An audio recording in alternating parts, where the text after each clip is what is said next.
मी आपला बाबाराव ढोणे, सरपंच मंगेश साबळे युवा मंचाचा प्रदेशाध्यक्ष. मागील 25 तारखे ते 28 तारखेपर्यंत आपण पूर्णा ते हिवरा या रस्त्याच्या रखडलेल्या कामासाठी आमरण उपोषणासाठी बसलो होतो. तर 28 तारखेला आपल्याला वरिष्ठ सर्व अधिकाऱ्यांनी येऊन उपोषणापासून प्रवृत्त केलं होतं आणि आज कलेक्टर साहेबांच्या अध्यक्षतेखाली SDM साहेबाच्या परवानगीने श्री प्रशांत थारकर साहेब यांच्यासोबत आपली मीटिंग आयोजित केली होती.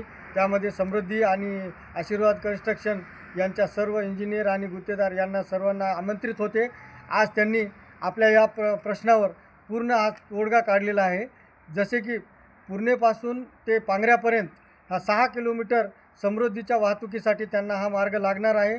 म्हणून त्यांना आपण जूनपर्यंतचा कालावधी त्यांना या रस्त्याच्या वापरासाठी दिलेला आहे की आणि त्यांनी त्या रस्त्याची पूर्ण डागडुगी करण्याचं आश्वासन आपल्याला दिलेलं आहे. आणि पुढील जो रस्ता आहे पांगऱ्यापासून तर हिवऱ्यापर्यंतचा त्या कामाचं त्वरित काम चालू करण्याचं 4 दिवसामध्ये काम चालू करण्याचं त्यांनी आपल्याला लिखित पत्र दिलेलं आहे. आज आपल्या या यशस्वी उपोषणाच्या लढ्याला आपल्याला यश आलेलं आहे.